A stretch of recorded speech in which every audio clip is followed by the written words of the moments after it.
Now I have put on there the outline die along with the embossing panel. As I say, you can use the embossing panel on its own. You don't have to use the die with it.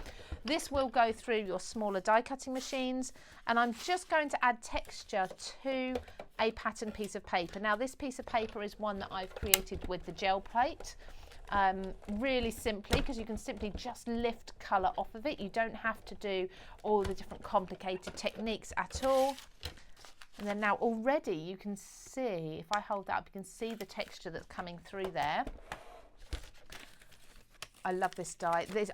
I can just see me using this, particularly that embossing die, the embossing panel. I'm going to be using it so much. Reveal this. So this is harmonically. So this is the top half of that dictionary page. Can you see that there? We've got all of that texture in there. Isn't it beautiful? So, like I say, you can use this on its own, absolutely, if you want to. You could then repeat it onto a larger page if you've got an A4, for example, or maybe you've got an 8x8. You can just add lots of text in the background, or you can use it on its own along with that tabbed die. And that tabbed die, of course, you can just use this, like I say, to make tabs for your journals and things like that.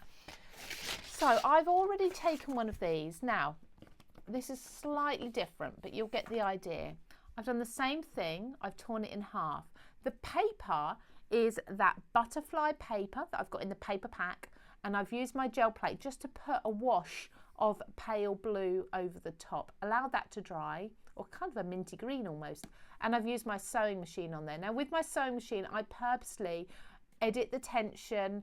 I switch up the stitches sort of midway through and things to give me a really rough stitched look. I don't want perfection there. I want it a little bit grungy and such. So let's start putting a card together. Now this background is, whoops, there's my card base. This background is already cut to size to fit on there. It does look like a printed sheet, doesn't it? It really does. Crafty Unicorn, a fabulous collection, but she loves the butterfly stamps best. Now I'm going to be demonstrating that butterfly stamp, the layering stamp, next. Natalie Washbrook says her favourite die set, her favourite is the die set, Butterfly Design set of 3. Yes, so it says set of 3, but it's actually, I assume you mean these ones. There's actually a lot more in there. I don't know where set of 3 came on there, but there's actually 5 pieces in there. So if that's the one you mean. The other die set is the butterflies, where you've got 1, 2, 3, 4. You've got a lot of dies in there. I think you've got 5. Just check. I think you've got 5 in that one. 6 pieces in that one.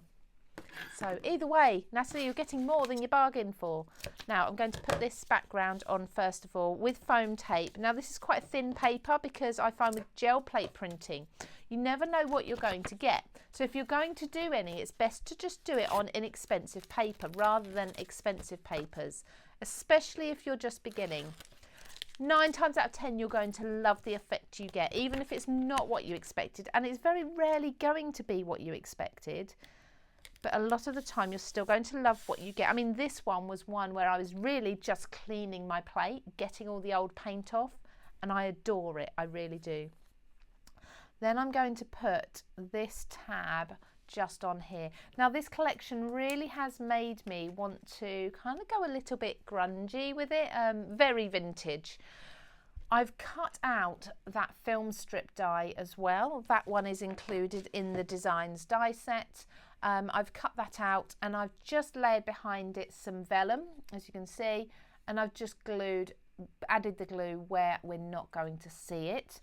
And when you place that down there, now usually I'd put most things on with kind of foam tape just to lift them up, but for this I'm not going to, because that way then you can still just see the butterflies, the texture from this underneath as well.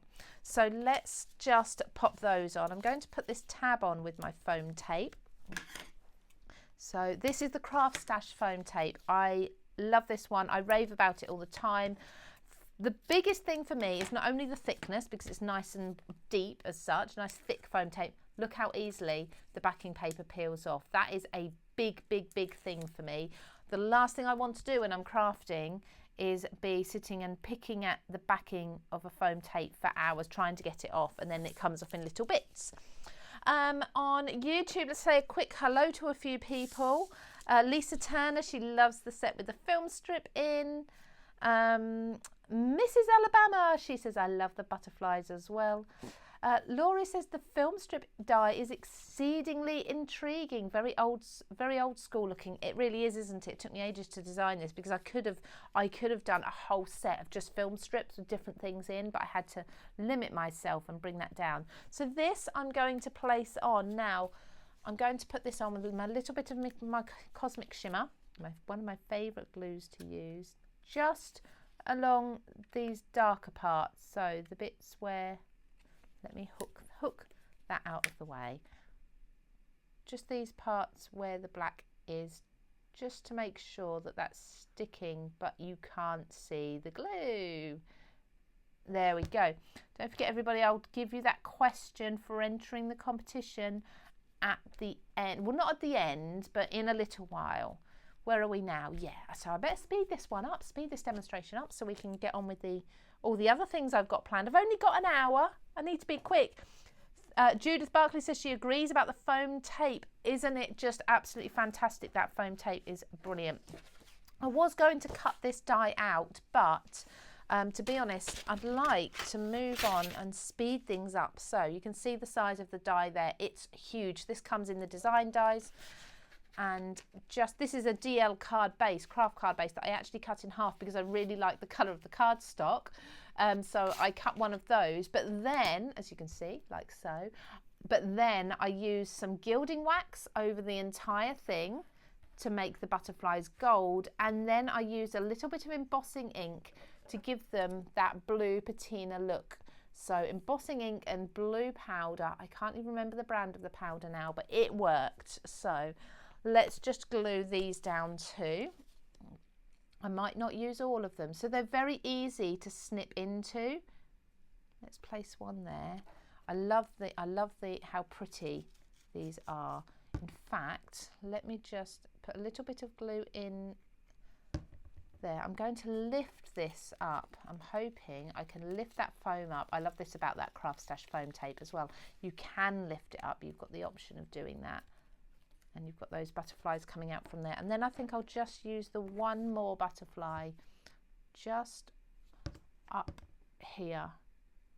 There we go. We've got the word fly there, so we don't need a sentiment if you don't want to. Or like me, you can simply just save it and put on whatever sentiment you want to afterwards. But there's another example of a card using lots of the different elements, focusing really on this die set for this card, but including that background there as well.